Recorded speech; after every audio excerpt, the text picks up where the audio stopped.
Tukiwa tunaendelea na mfungo wa Ramadhani pamoja na Kwaresma, tuendelee kuangalia na siasa pamoja na dini, na moja ya vitu ambavyo nitakusimulia ni kilichotokea mwaka 1979 kule Marekani katika mji wa Detroit.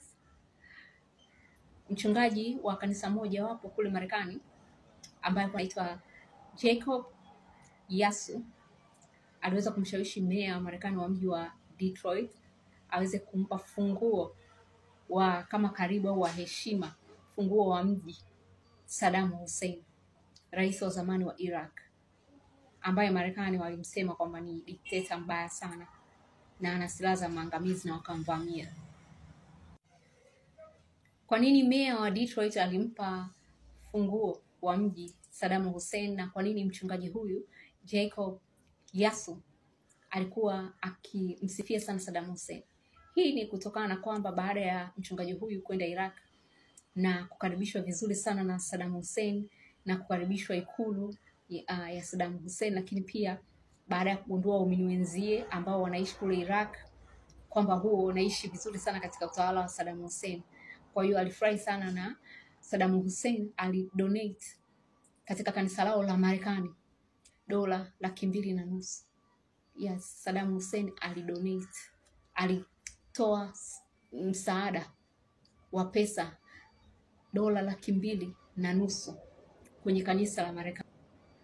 Lakini pia mchungaji huyu Jacob Yasu alipoenda Iraq, Saddam Hussein akamuongezea tena pesa za kanisa, akawapa dola 200,000 nyingine. Kwa hiyo jumla ni dola 450,000, pesa nyingi sana akawapa hilo kanisa. Kwa hiyo yule mchungaji alifurahi sana, lakini alishangaa kukuta Wakristo walioko pale Iraq wakiishi katika utawala wa Saddam Hussein pasipo kubaguliwa, kwa sababu Saddam Hussein alikuwa Muislamu na Iraq ni nchi iliyojaa Waislamu. Lakini kwa msiofahamu, kuna Waarabu wa Kristo, na pale Iraq pia wapo Waarabu ambao ni Wakristo. Kwa hiyo walikuwa wakiishi vizuri. Kwa hiyo hii kitu ilimshangaza sana.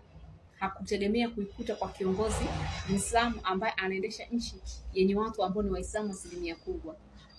Ndio huyu Saddam Hussein ambao watu waliambiwa ni dikteta. Kwa msiofahamu, tukirudi katika siasa Saddam Hussein, kwa msiofahamu, Saddam Hussein nafikiri ndio kiongozi mzalendo ambaye Iraq waliwahi kumpata toka wampata uhuru. Toka Iraq wampata uhuru, walikuwa wampata viongozi ambao walikuwa wakisikiliza amri kutoka kwa wazungu. Iraq ni nchi yenye mafuta mengi, lakini wananchi wa Iraq walikuwa maskini. Hata umeme tu kupata ilikuwa ni tabu, na wengine walikuwa wanaishi mjini, lakini hata kupata umeme tu ilikuwa ni tabu. Saddam Hussein aliposhika nchi alihakikisha anawafaidisha wa Iraq kwanza kabla ya mtu mwingine yoyote. Kwa hiyo alihakikisha anatengeneza mikataba ambayo itawanufaisha wa Iraq. Kwa hiyo Iraq ilikuwa na maendeleo, ikawa kama Ulaya ndogo. Elimu, alihakikisha Iraq wanasoma bure katika kiwango kizuri cha elimu, mpaka alipewa tuzo Saddam Hussein na Umoja wa Mataifa. Lakini pia katika swala la afya, wa Iraq walitibiwa katika hospitali nzuri bure.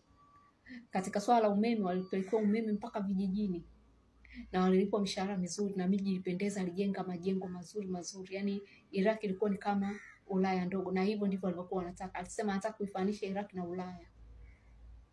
Lakini haya yalianza kuyoyoma alipoanza kuwekewa vikwazo vya kiuchumi na Marekani na washirika wake, na baadaye akaja kuvamiwa na kuondolewa. Na Iraq ya leo ndio ile pale ambayo tunaiona, pia ambao unaenda Iraq unaanza kutetemeka. Kwa hiyo huyo ndio Saddam Hussein, na hii ndio story iliyotokea mwaka 1979 ya yeye kuwa na ushirika mzuri wa kanisa hilo la Kimarekani na kuweza kufadhili pesa nyingi kwa kanisa la Wamarekani kule katika mji wa Detroit.